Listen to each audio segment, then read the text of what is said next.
It's not just pasta. It's just flour, egg, and water. Yeah. That's it. That's it. And some hard work. A lot of hard work. So A lot of schlepping pasta. Schlepping pasta. Yeah. Okay, we're gonna get into what schlepping pasta is. In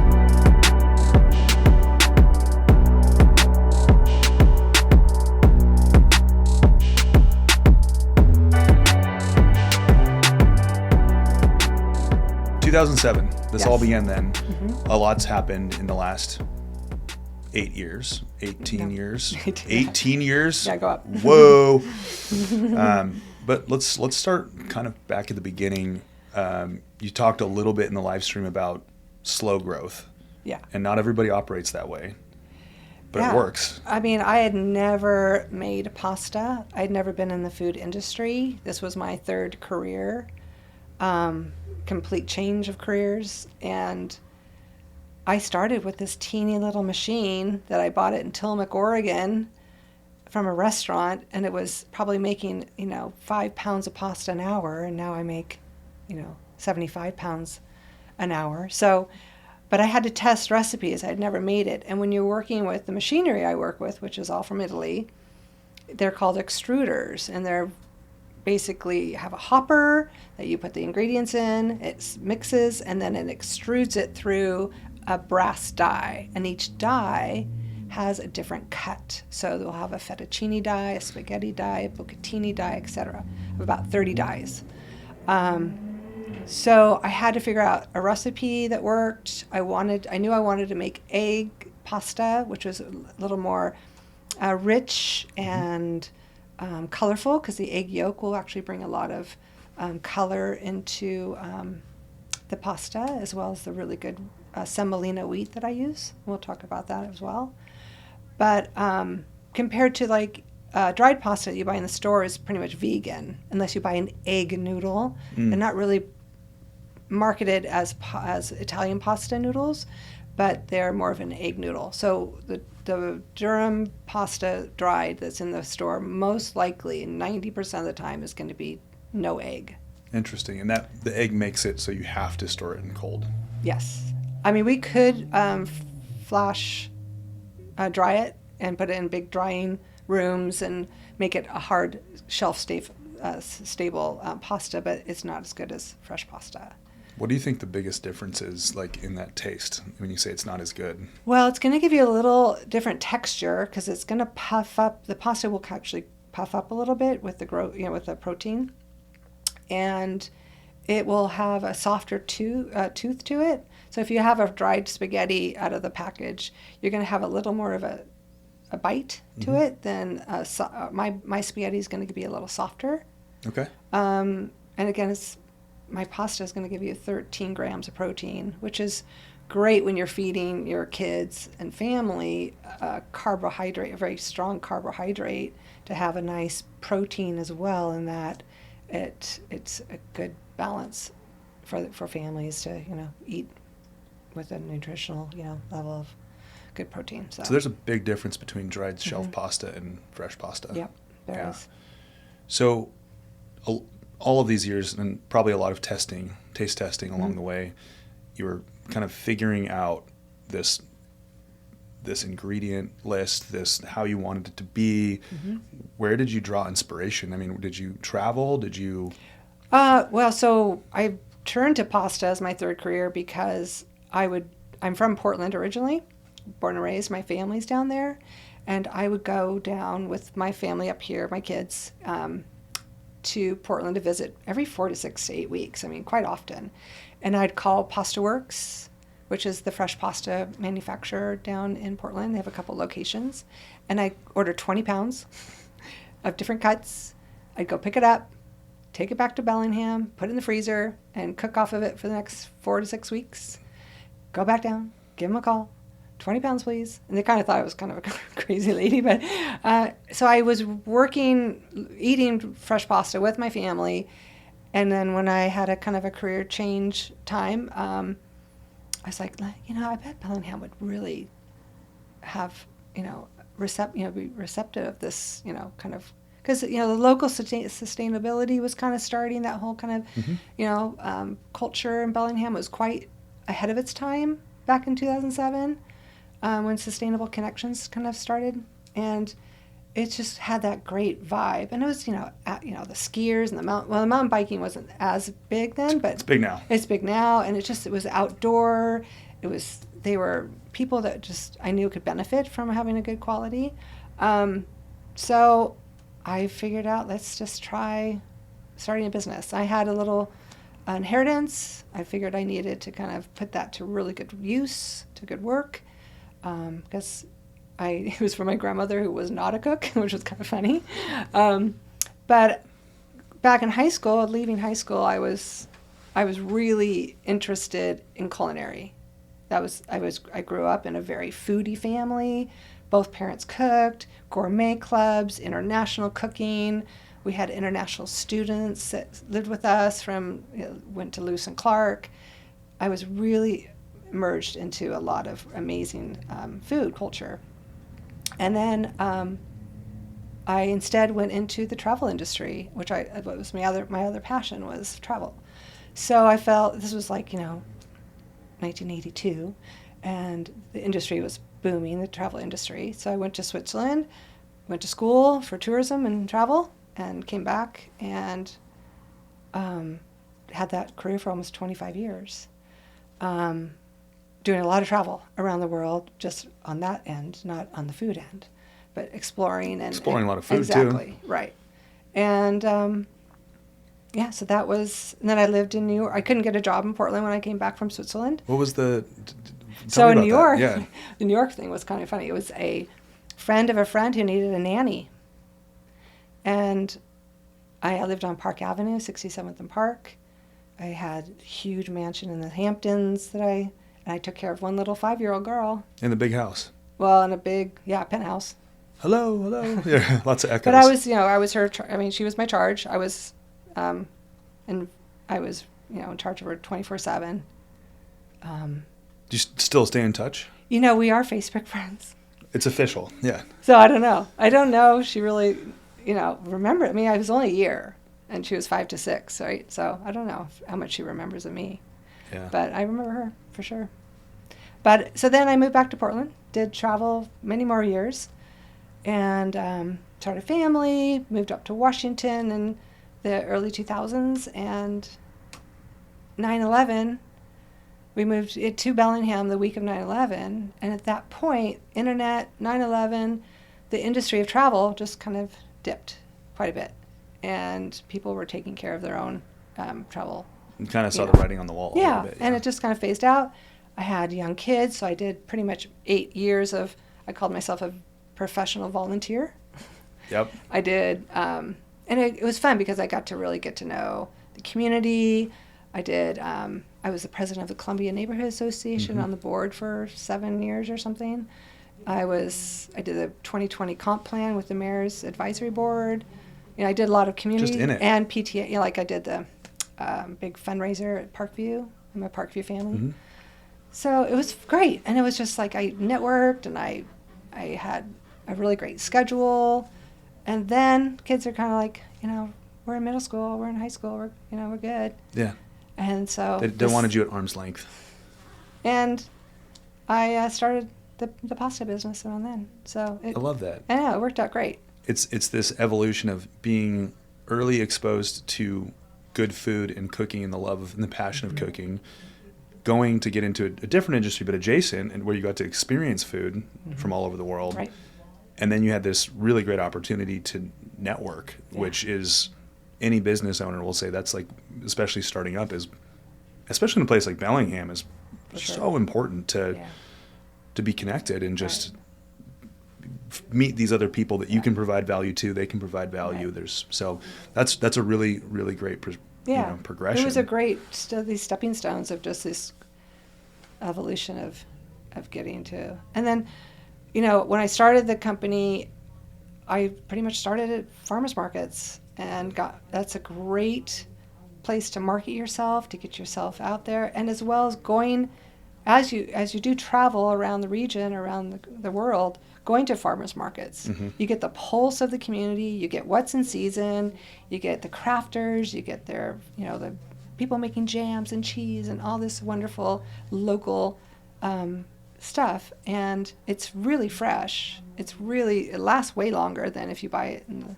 the store, and you get to market yourself. You can put your face out there, your product out there, and you didn't have to have a storefront. Like you pay, you pay For like a booth. fees, you pay, your permits, things like that. But and then for years I did farmers markets.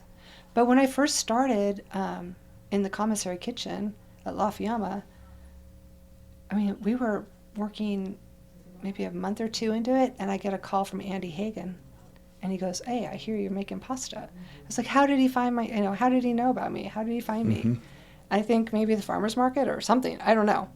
But he was like, he had his finger on the pulse too, and he wanted a local, product pasta. So that was really cool. And so he goes, "Let's just try it at Fairhaven." That was kind of, I think, their little small That was tester. the incubation zone. And then we grew really fast with them. Well, that's awesome. And I'd love to talk a little bit about why pasta, because it's such a huge, around the world, pastas, or at least noodles, pasta, in every culture. Mm-hmm. Pasta specifically is in very heavy in specific cultures. When you were, thinking back to your culinary experience, like your experience with like your parents and your travel, and what made you land on pasta? What was the draw? Well, I didn't want to do a restaurant. So I wanted to produce something. I remember when I was really young, and I was a Portland public school student, their big field trip, I think it was maybe second or third grade, was going to Fran's Bakery. Oh. And it was I remember it so well, like going up, and it's like almost going, if you've been to the Tillamook Cheese Factory, it's kind of like you go up into these kind of booths and you look down on the floor and you see all this, there's conveyor belts of white bread going through, all everybody's dressed in white, and all this, sanitation, garbs, and we got to go home with a warm loaf of Fran's white bread that day. It was like so the production and the physical part was way more interesting to me than making food for people, like in a restaurant. Makes sense. So I liked that. I was buying a lot of pasta and eating a lot of pasta, and knowing what good. Because again, living in New York, I would buy fresh pasta at an Italian, like delicatessen-y kind of place, high end. You can do so much with it. Like if you feel like you want a more of an Asian or heavy or light or veggie forward or meat forward, there's so many things you can do with just the base of a pasta. You've got a pasta for that. You've got a pasta for all of that. Yeah, and every cut. You learn as you make pasta on a commercial level that there is this very specific sauce for every noodle. Like, you don't really do a creamy sauce necessarily with a linguine or, I probably did that in college, and I know it's Exactly. like not music to your ears, but I probably put the wrong sauce on the wrong pasta. But in Italy, every single cut has a specific, or a handful of specific things go really well with it.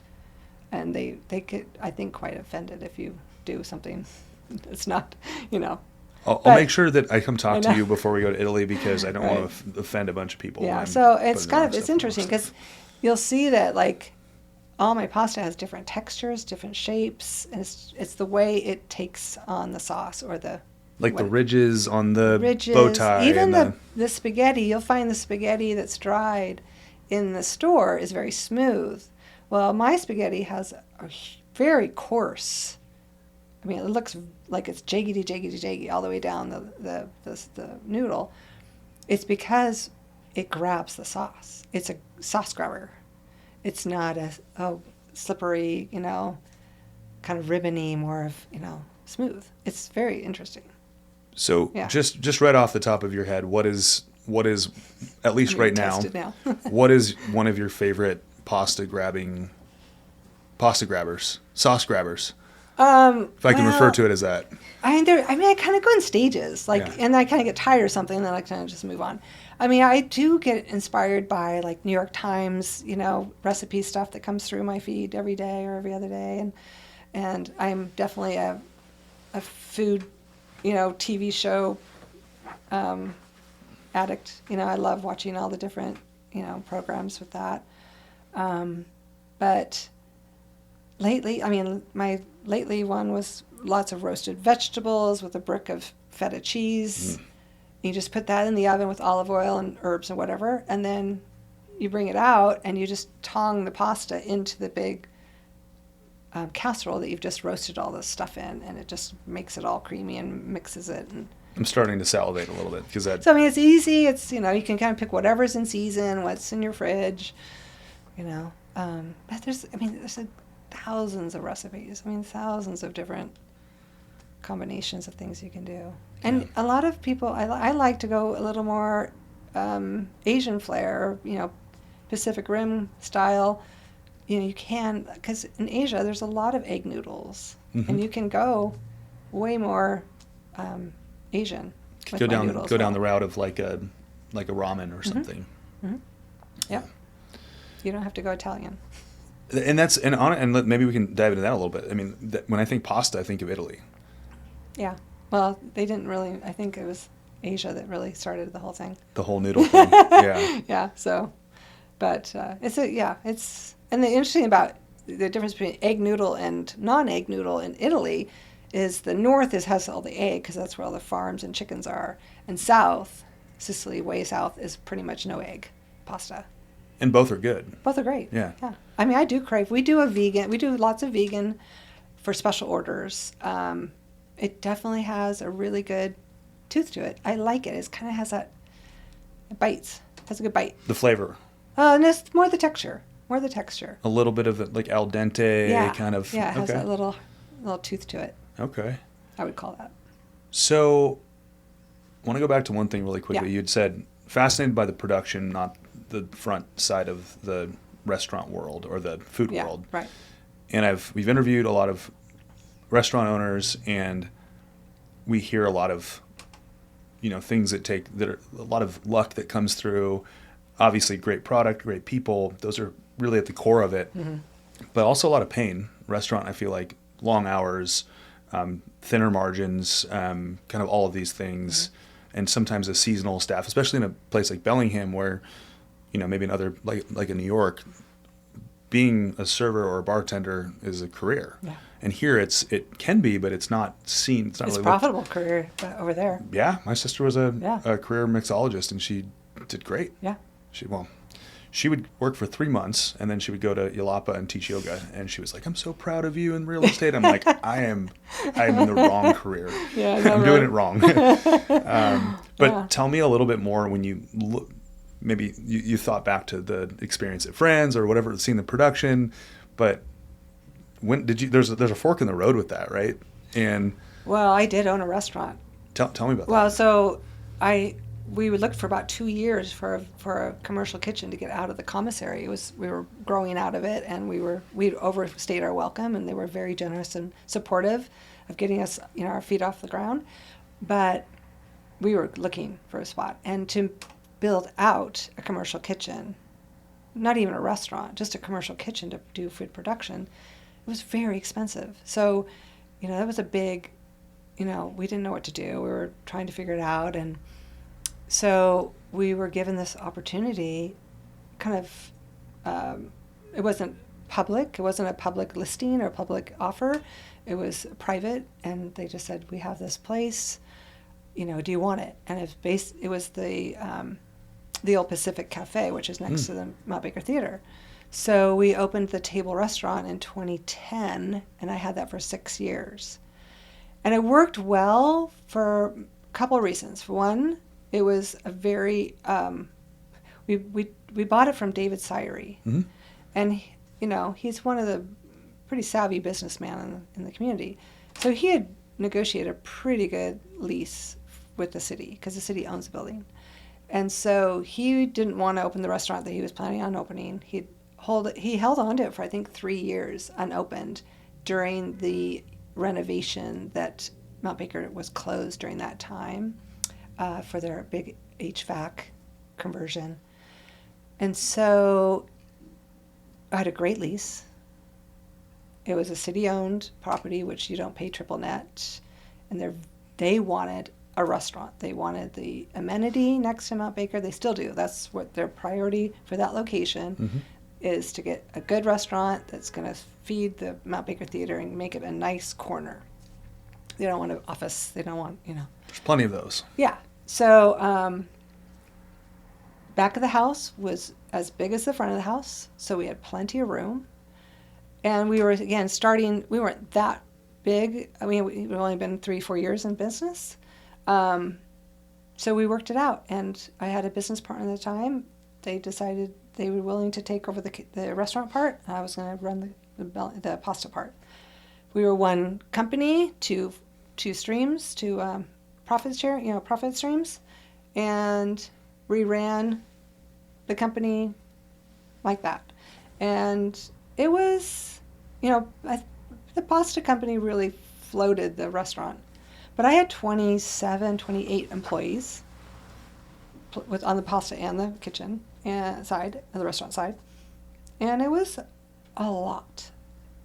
It was, high costs, labor, dealing with, HR, all that kind of, it was a lot of turnover, but it was what it was. I mean, it was we couldn't have gotten into a commercial kitchen for what we paid for the restaurant. So we figured, let's try it. So 6 years, bought my partner out a couple years into it. And I was so glad to be done with it. I was like, I cannot run this. It's too much stress. It's too much. No, I'm not. I'm a very hospitable person. I like hosting in my house. I love host. It's like my love language. But to do it to the public was really difficult for me. I had a hard time with that. When you have people at your house, in your space, the people that you already have a relationship with, you're not building a relationship. You're just enjoying it and loving and again, on love it. language. And a Totally. love language. Yeah. Whereas the public, it's their first experience there, and they're coming in hungry for one. Yeah. Yeah. So it's hard. Yeah. It's hard to please people. But anyway, that's here and now. It's gone. But so at that point in 2016, I found a really great spot, and it's a warehouse, commercial warehouse, 2 bays, huge build out. I'm so glad I did it. I wish I would have. I really regret not doing a longer lease. It's kind of a hassle to kind of go back to them to redo it. Rehash, yeah. But I guess that would be something I think people need to do a little longer lease for businesses. They kind of have to believe in themselves a little. Mm-hmm. It's going to work out better at the end. Yeah. Yeah, especially. So, and I'm really happy there. I love my space. Love it. Where are you located? I'm out on Marine Drive. Okay. Where Cool Chocolates and Lemmy Island Wild and that complex. Oh, yeah. So it's great. If you go past Bennett. Coconut Grove, Bennett, in that before industrial. the it's a nice space there. It's really nice. And it's actually a little oasis of food. There we have tea, we have Cool Chocolates, we have Lemmy Island Wild, we have a couple really nice wine and beverage distributors. We have myself. I have 2 people in my unit that I sublet to. I have a Pie Works. They're great. I went to a wedding this summer, yeah, and they catered it, and it was. I went back a couple times. Yeah, and then I have Dough Bakery, and he's doing amazing baking at the farmers market. Right on. It's like a little collaborative. Yeah, and again, there I am giving. I've had other startups in my facility, and just I'm paying forward of what La Fiamma did for me. I want to get these people in production, out there, and get them started because they have a passion and they have, and I don't charge them a lot. I kind of just cover the costs, and I know it's kind of temporary because they're going to outgrow me as well and move on. And that's the hope, right? Yeah, for them, for sure. Right? Yeah. And I think it's just really important because for them to build out a kitchen and what they're working in now would be, $200,000. Nobody has that for a startup, for a bread maker, right, or jam maker or something. So it's I feel really good about that. I love that mentality of Yeah. paying it forward. Yep. Yeah. If I want to go back to 5 to 75 pounds, so you were starting at 5 Yeah. pounds a day, and we talked about COGs, COGs, and we talk about the business side of it. Mm-hmm. And you started out with, okay, you've got this much space, this much capacity as one human, or however many Exactly. people are working there. Tell me about these like growing pains going from 5 to 75 pounds a day. It was pretty gradual. Like I have two types of product that I sell. I do a retail packaging, which will go to the grocery stores, and to meal boxes, like Acme Farms and Kitchens, and a couple CSAs will carry my product, a little added value to their box, to their vegetable box. So that's that kind of packaging. And then I have bulk packaging. And bulk packaging is going to be in a cardboard box. It's going to be about 10 to 12 pounds, wrapped for restaurants, institutions, basically. So something like any restaurant, and like Google campuses, Climate Pledge Arena, Concordia College ordered this week. So these larger, more for commercial kitchens. So as customer, you can kind of, your customers just don't all come at once. So I didn't like overgrow, or get too overwhelmed. I kind of just moved gradually and maybe increased my hours a little bit, but then, or added staff. It's not an overnight thing. I mean, we have busy days for sure, busy order days where huge orders come in. I usually get heads up that it's going to happen from my distributor. So they'll say, hey, Facebook just ordered da-da-da-da, it's going to 5 campuses in Seattle. You're going to get the order tomorrow. You good? And I'm like, yeah, I'm good. Have a good sleep, right? Yeah, I mean, it's not that. It doesn't, I never lose sleep from that. But it's nice to have a heads up, because sometimes I need to get more product in, more packaging in, something if I'm low, or I usually don't get really low to where I just can't fill an order ever, really. But so it's kind of a gradual thing. And the interesting thing about the restaurants, and there's some really great restaurants regionally or down south that are, what happens is a chef will find me, love my product, but they move around. They're juggling. They go from restaurant to restaurant. Very rarely do they stay like long term. And so when they leave, they'll take me to the next restaurant. But then the restaurant that they left is still ordering my pasta. So it's kind of this, slow, organic ordering, You still loving where you're working right now? It's not time for a change, right? Right. But so that's kind of fun. I mean, I have chefs that move a lot, even in this area. It's fun. I mean, it's kind of fun. So there's a trail of, the restaurant's still very happy with the product. So or the new chef's like, oh, that's where you got your pasta? Okay, I'm just going to order it from there. I'm just going to continue. I'm not going to change things. Yeah. And, I also have built these relationships with these chefs. And I mean, I have all their personal phone numbers, even though they're going through maybe a distribution. They're on a jam. Like, I just had I won't say what restaurant, but a local restaurant called at, 2 hours ago and said, my chef forgot to order through the distributor today or yesterday. It's Valentine's Friday. I need pasta. Like this. And like pounds and piles. Yeah. It's like, no problem. We're in production. We'll squeeze you in. Yeah.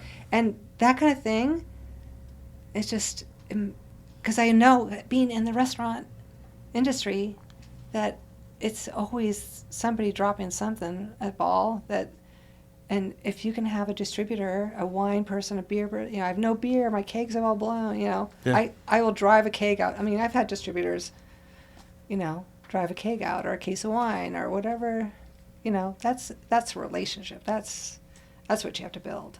And it seems like that, at least, especially the local restaurant industry, but my perception of the restaurant industry in general is even if on paper they're competing, they're all helping each other, especially locally, it seems. So just kind of side note, what does 75 pounds of pasta look like? Is it as tall as I am? Like, or is it like, what's the... No. So, you know, we do a case like that of 12 pounds. Yeah. So, Okay. You know, Yeah. 6 of those. Okay. Yeah, that's a Yeah. And that's every single day. So no, production's 3 days a week. So that's 75 pounds a day. Oh, no. I do 2,500 pounds of flour production a year. So I Okay. get 2,000 pound pallets of flour every other week. So that is as big as, what would that be? It's Bigger 4 th- feet, bigger than a 4 bread feet high. box, Yeah, 4 smaller feet than high. okay. It's a pallet. It's Yeah. a pallet about 4 feet high Okay. and 50-pound bags. Okay. Or 50-pound bags, and then I get a few cases. So let's talk about the product. I mean Stuff, the ingredients. So my flour is semolina, and it's with I buy it through Shepherd's Grain. It's a cooperative out of Spokane. Very beautiful product. Like it's almost the color of these chairs. It's like a yellow, coarse semolina, beautiful. It's grown and milled in Lethbridge, Alberta, Canada. Okay. Because there's no massive semolina mill this side of the Rockies. Why is that? It's just because it's the hard durum wheat is where it's on that side of the Rockies. So in the prairies of Canada. So it's a beautiful product. Every bag of flour is lot numbered to the actual hectare that it was grown in. I mean, Wow. it's very specific and high quality, and I love the product. And I've met the farmers who grow it, and it's just an amazing product. It has that golden color. And then my eggs, I get out of Skagit, and I get they're brown, organic, all whole eggs. I crack every egg. We do hundreds and hundreds of them a week. Nice bright color too. The yolks are really good. You can tell when the girls are happy. Yeah. God, And there's fed something well. about an organic egg too. Yeah. That Yeah, is it's just the yolk is orange, and I get the extra large. They're nice and big and good thick shells, and they're really happy girls. So, and then Bellingham water, yeah. which Which is It's okay. I was just in California, and it made me really appreciate I know, right? Washington water, Bellingham Yeah. specifically. So that's just the basic ingredients of my product. So that really, that just brings the product up another level of, and I really am a believer of quality product is going to give you quality ingredients is going to give you a quality product for sure. So let's talk about the spectrum a little bit of, so you've got the dried, mass-produced stuff on the shelf, and you've got really high-quality, locally made pasta like yourself, and then you've got restaurants that make their own pasta in-house. So it seems like you're hitting this target of people that, or restaurants, or people that want that homemade restaurant quality or like really high-end restaurant quality pasta, but your customer, as far as the restaurant is not going to necessarily be the people that make their own pasta. So how did you find those people that are like not making their own pasta, but making a really high quality dish? Well, it's interesting because you kind of have to weigh going back to labor costs in a restaurant. If you're gonna have a sous chef or a prep cook make pasta, that's going to be a lot of man hours. It's going to be a lot of taking over space in a kitchen for prepping. It could be actually used for other prepping.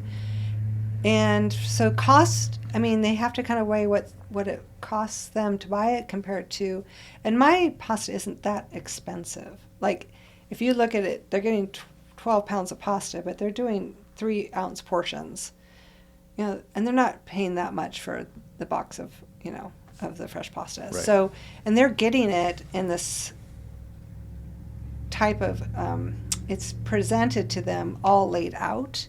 So when they're portioning, because they're going to pre-portion a lot of that, So when they're on the line cooking, and it's just going to be grab the pork, it's going to be like in a tissue most likely. That's what we used to do. We'd wrap them in kind of this, like a deli, tissue, and the chef would just grab that tissue, and that's the portion. And so when they're cooking, it's very efficient. So I think, and the machines are expensive. So if you're going to buy a machine to make pasta in a restaurant, like Deanna's makes beautiful pasta. They have a beautiful pasta. If you go there, they have a really nice pasta station where you can go back by the restrooms, and you can see where they make it, where they do it. And so if you're going to do it at that level, definitely it's probably cost efficient. But if you're just doing a special couple pasta dishes on your menu, that kind of thing, it's probably more efficient to just buy my pasta for your restaurant, for sure. Buy her pasta. That was a quick ad. Yeah. And there's consistency. Like, I think if pasta's tricky, like different times of the year, our pasta reacts different to the weather and the climate. So right now we're adding a little more moisture to it because it's dry out. It's really dry and cold. I can in the feel summer, it. Yeah. In the summer, we're lowering the water weight down a little bit, and we're trying to cool it and dry it so it doesn't get so sticky. And how did you figure that out? I mean, when you said you were starting in 2007, you kind of just figured it out. You're like, this pasta's a little drier right now, and then you go, more water. Yeah. Yeah. Yeah. It's basically because when you basically have two ingredients. You have a wet weight and a dry weight. Mm-hmm. So your wet weight is going to be egg and water, and your dry weight will be the flour. So those will vary a few ounces, but it does make a difference. You might have to let the pasta stay out for a little bit longer if it's too wet. If it comes out of the machine too wet. Mm-hmm. But like this morning, I was at the kitchen kind of helping out, and I asked the crew. I said, "What water weight are we at today? What are you pouring today?" Because it could be 80 ounces or 88 ounces, and they'll yell out, we're doing about 87 today. I'm like, okay. It's that precise. Yeah. That's so cool. Yeah, it's fun. So you alluded to pricing a little bit. Yeah. You have a really high quality product, but you're also not this incredibly expensive product. How did you figure out, starting with the cost of your goods, and then start going, we're gonna just test this price, and we're like, oh, that was too much, or that was too little, or. Well, it's a little different on the retail side. When I self-distribute here in Whatcom County, so and that's one of the jobs that I do, that I'm pretty much don't make a lot of pasta online. I'm not in the on the factory floor that much, but I do distribute, and I do. I am looking at shelves and other products, other packaging, fresh products that are right next to mine at the stores, and seeing their prices. So I can kind of gauge, I don't want Hagen's to sell mine for $3 more than the people that are coming out from Seattle or something, the other fresh pasta, or the national one that comes from New Jersey and New York. Mm-hmm. So you kind of have to weigh that out a little bit and just shop a lot. Yeah. Go often. But I also look at the unit price, and this is something that I really think it's important for every product. People should look at a unit cost. I'm looking at my pasta. My packaging is a lot bigger because I want to feed 3 to 4 people. Per bag. Per container. Where I look the next product is maybe only a 2 serving. It's close to the same price. It's a little less, but their unit price is higher than mine, right? Because I'm feeding more people, and that's across the board on every tag in Hagen's and Whole Foods and all the stores are going to have the unit price, and you just need to look at that. Like if your Cheerios box, if the smaller box is going to be 5-6 more cents an ounce, just get the bigger box, and you're going to save in the long run, because your unit price is going to be lower. It's really important to look at unit, because you're getting what you're paying for. And you think by adding an extra serving, your plan was by adding an extra serving, you can reduce the unit price, and also be competitive and have a good product. I also want to feed families. Yeah. I want to feed a multiple. I don't want to. it to have a meal for a family of 4, no brainer. Like, just, it needs to feed 4 people, and if you're single or a couple, you have leftovers or you eat more. Yeah. I mean, Nothing wrong with either one of those. Yeah, I know, right? But I just didn't want the skimpy, small, size. If I self-distribute, my costs are going to be a little less, because when I have one distributor, and it's Puget Sound Food Hub. Yep, know of them. Great. I mean, they've been just champions for me. I mean, like, they have brought in so much business for me, and I cannot thank them enough. I mean, I'm in all the PCC markets in Seattle. I'm in, all these major institutions and restaurants. It's wonderful, and they're a big fan of mine. So, and I'm a fan of theirs. But they're gonna up the price. I mean, so PCC markets down in Seattle are going to be a lot more, not a lot more, but more than a Hagen's or Whole Foods or Co-op up here, because I am taking away the middleman. Here locally, yeah. Yes. So with that,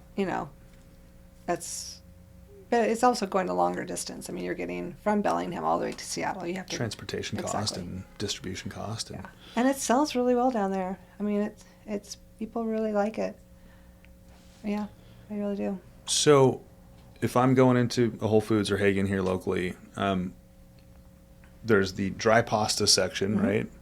And you're in a refrigerated section. Yes. Where can people find your pasta at? Well, depends on the store. Let's just use Whole Foods on like ways. So the Whole Foods is kind of in the specialty department, kind of where the cheeses are. Mm-hmm. There's a pasta section, and they bring up pasta from Seattle companies and stuff as well. Yeah. But they've been a great source of support too. They were really interesting because they would have fairs. I don't know if they still do, but they would run these food fairs where if you had a product to pitch, you would go and you'd have 5 minutes with somebody at a table in a big hotel conference. Shoving a fork of pasta in their mouth and saying, yeah, just like, this is it. And here's my story. And because they were really trying to push local. Yeah. And they had somebody that worked in the whole West Coast. That was her job, was just to bring in local regionally. So like local in Washington State would be Washington State, Mm-hmm. Yeah. And they did a really good job with, that, years ago. I don't know if they're still doing that, but. Tell me about that experience of like a pitch of this thing that you can explain, and it's probably great to explain over not even a pitch, but like your story. We're sitting down for an hour. I know. And someone goes, "You got 4 minutes." 4 minutes? Oh, great. Yeah. Life. I think you just show them the product, the quality. You definitely send them home with it. Like that person actually went home and cooked it, and responded to me via email a few days later saying, "Hey, I tried your product. It was great. Da da da. We'd love to have you in, the Bellingham store. So definitely get them into putting it in their mouth." I couldn't give them a meal because it wasn't that kind of set up. It was like, this is my product. Take it. Do what you want with it. Give it to a kitchen person. Give it to somebody to cook it. Don't put Alfredo on this one. Put bolognese on it. Yeah. Put anything you want. I don't care. Whatever. Just eat it. Yeah. So that's that's always good to get them and get it in their mouths for sure. Yeah. We did do the Good Food Award, which is a national award. Basically, you send your product. You can submit any amount. Blind taste test, and we sent it to San Francisco, and we sent 2 or 3. We won on our pappardelle, and it's quite. They have a lot of.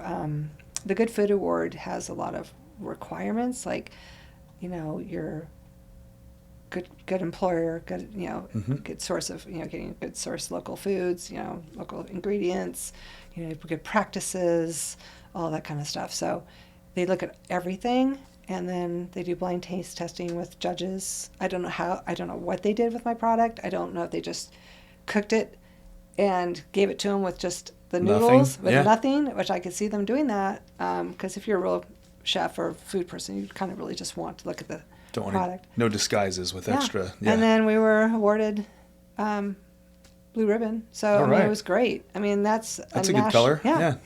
Right. So that was great, and that was exciting. They have in New York and San Francisco and Portland big award ceremonies. So it was really fun. Worth sending it in, right? Oh yeah.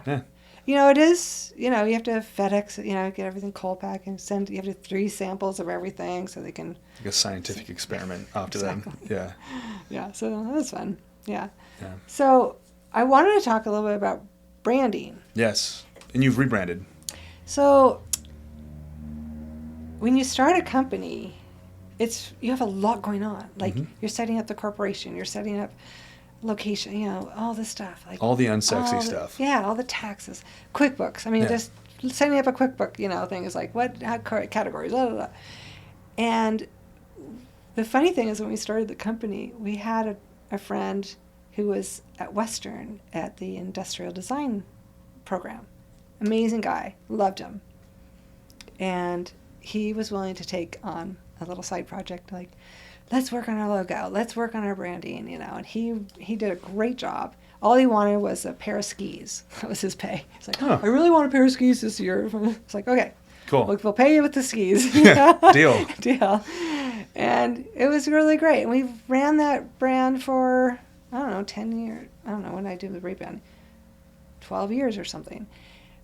But I would recommend for businesses to look at rebranding, because I feel like it was a chaotic time. It wasn't really thought out, and things change, So I approached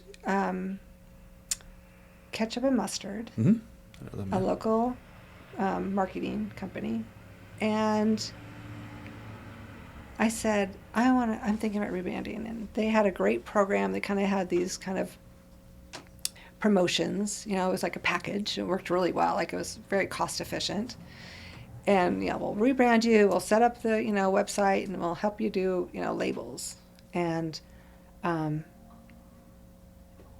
they look at you. They look at, like, should I change my name at this time? I mean, this is the time. Do I do?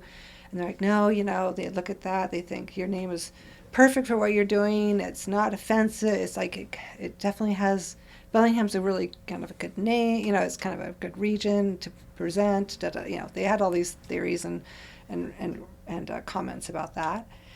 And then we started on design. And it's not the cheapest thing to do is to rebranding. I had to, but it was really, I think people need to look at that after 10 years or so in a business, like, kind of like, oh, this might be a good way to refresh and re-represent, or redefine. Yeah. I mean, we did the same thing in March. Yeah. And how long did it take you? It took a year for us to do the whole thing. It was about a year. Yeah. Yeah. It was my name on the business, and we were like, okay, we're going to take my name off the business. Mm-hmm. Number one, we want it to be representative of something that is good, our core values, but I don't want it just to be representing me. I want it to represent everybody that's here. Right. So same thing, yeah. Yeah, and I'm so pleased with it, and I've gotten great, feedback, and people, it just stands out more on the shelf. And to do that, I think you do need to walk up and down grocery shelves, see what catches your eye, see what colors, what fonts, what's too aggressive. And it doesn't have to be just just pasta. I mean, just go and look at everything. Look at ketchups. Look at, pickles. Look at everything. I look at pickles all the time. I know, right? I'm actually, Taylor and I are, and my daughter, Bryn, are pickle fiends. And so we've been we might even do a pickle tasting series or something. But yeah.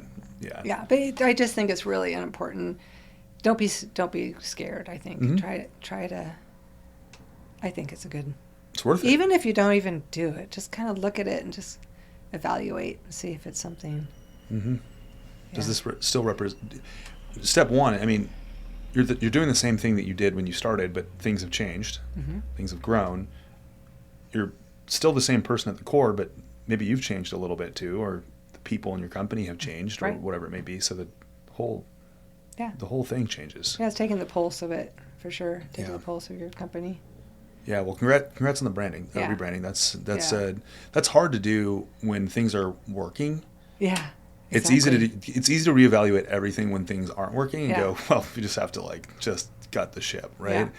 But it takes a lot of like introspection Mm-hmm. and awareness and like constant reevaluation. Yeah. So that's hard to do Yeah. when things are going well. Yeah, I was really happy with that. Yeah. That was money well spent, Yeah. for sure. And again, you have a little more money, 10 years down the line that you can do. Hopefully, Okay. right? Well, yeah. I'm just I mean, kidding. you should. But, just like, I think this is an important, thing to work on. So, Yeah. yep. I have a question about grain. Mm-hmm.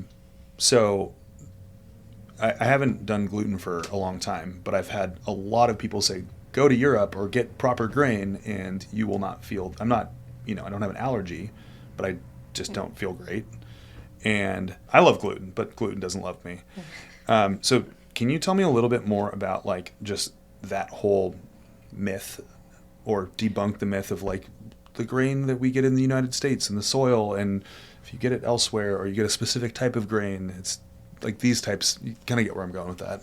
Well, I have had customers say that my pasta doesn't affect them the same way as other pasta. And they think, and I think a lot of it is the protein that's added helps with regulating that a little bit. But I'm not a scientist. It's okay. But I feel that helps. My wheat is grown in Canada, and it's non-GMO and non-enriched. So a lot of the flour, just recently, I say in the last 5 maybe years, have been from enriched to unenriched. And what they did back in the 50s or 40s or something was they were finding they needed to enrich the flour with vitamins and such, because there was deficiencies in people and coming off in the war and all that kind of stuff. So, and they finally just said, no, we don't really need that anymore. So that helps. And I don't know what they do in Europe with the growing of the wheat. But it might be that it's more of the eggs, more of the protein. I would try it for sure and just see if it affects you. I'm going to. And, have a kind of a clean, I have things that I get reactions to. Like potatoes, are the starchiness of them kind of affect me and my joints and stuff, for sure. So I think it just depends on the person. If you're not, so I'd try it and see if it affects you. I'm definitely going to, and I will not hold you liable for anything, and nothing bad will happen. Just I'll be sleeping a lot. But so it makes you a little. It's brain fog. It's gut. Yeah. But also it's funny because I've done elimination diets over the years, and I go back to my doctor and they say, "How was the FODMAP diet?" And I said, "Well, I had chicken, kale, and rice." 2 meals a day, and I had oatmeal for breakfast. And they're like, well, how do you feel? I'm like, well, I worked out every day. I didn't drink alcohol. I didn't have that much sugar. Well, I feel awesome, but I'm miserable. So is there another alternative? Kind of thing, Yeah, I would try, give it a try. I'm going to. Yeah. I'm definitely going to. The interesting thing about the wheat that's grown in Canada is that it's a non-till. They do a lot of rotation crops, because back in the day with the Dust Bowls, like they've discovered that, ripping the earth from the nutrients and not, feeding the earth is going to just blow all the dust away, the dirt away, and so they're really focused on rotation crops and stuff. And so my wheat is actually rotated with hemp, since it's in Canada. So basically right next to all the wheat is a huge, thousands of acres of hemp being grown as well, and barley and a couple other, Very nutrient rich. Yeah. So I think it helps too.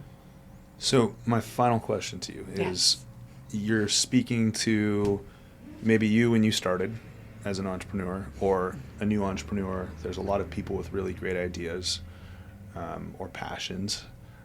What is something you think you could pass along to that person? Just a nugget of encouragement or wisdom? Well, I would tell them, baby steps. You don't have to go crazy at first. Test the market. I think it's important to start a relationship with your banker. I think they can be quite intimidating at first if you want an SBA loan or get some money. They want to give money to help, and especially I think in Whatcom County. But not to be scared of your banker or your financial institution, that they are here to help. There's a lot of other people that can help as well. Even just like the Port of Bellingham, they have grants for starting up small businesses on their property, and there's a lot of money out there that can help you, and it's kind of free money. I mean, SBA is fairly free money. I mean, it's very low interest, and I think people get really daunted by taking out a loan, but you're gonna have you have to start up with some kind of money. And not to be too scared of that. You get to bet on yourself. Yeah, or exactly. you and other people. It's honestly the safest bet out there. I know. It's like I'm my own boss. I have whatever you put into it, you're going to get out of it. If you want to put in just a little bit, you're going to get a little bit out. If you want to put in a lot, you're going to get a lot out of it, for sure. And it seems like patience, along with the baby steps and patience on the graph of time and effort. Yeah. Yeah, and it is daunting, and get yourself out there with farmers market if it's food production or something like that. Farmers market's great, and Bellingham has one of the best in the state. And Puget Sound Food Hub, they're a great distributor. They're looking for cheese people. They're looking for these value added products and fermentations and all that kind of stuff. So they're eager to talk to people, and they're very supportive because they're a nonprofit as well. Yep. They're co-op, and the co-op itself is great too. Like great deli as well. Yeah, they're small. They you can talk to anybody, and they'll talk to you, and they're very approachable, for sure. So best way for people to find you. Obviously, people who have eaten pasta in Bellingham have probably already eaten your pasta at some point. Well, it's kind of funny. I run across people all the time. Like, I never knew that Bellingham had a fresh pasta maker. So, now you do. Now you do. But I think our social media. We have great Instagram and Facebook and website. So. Website, and then also Whole Foods, Hagen, Co-ops. Anywhere else that people can find you, maybe some gift shops and stuff. Acme Farms and Kitchens for their mailboxes, Dandelion Organics for their CSA boxes are my regular every weeks. And then all over the region down south, but no more farmers markets. No more. We've stopped. A grind from what I hear. It's great. But it didn't pencil out for me once I was really established. But great at the beginning. Great at the beginning. Yeah. Really good. Yeah. I miss it. The culture there is so fun. The whole back of the house. Yeah. All the the vendor relationships. Yeah. It's really fun. Yeah. I really liked it, and just that's one of my favorite parts is just being face to face with people. Yeah. I really like that part. Well, distribution, you got to keep doing that. I know, right? Yeah. I see what you're doing here. I know, right? Well, thank you so much for you're sharing your welcome. story, and I hope I didn't grill you too hard. And it was great. But yeah, for those of you that are listening to this that love pasta, and I think everybody that I know in Bellingham loves pasta. Now you know about the Bellingham Pasta Company, and you know where to get it, you know where to find them, and you know the story now. So thanks for listening. Thank you.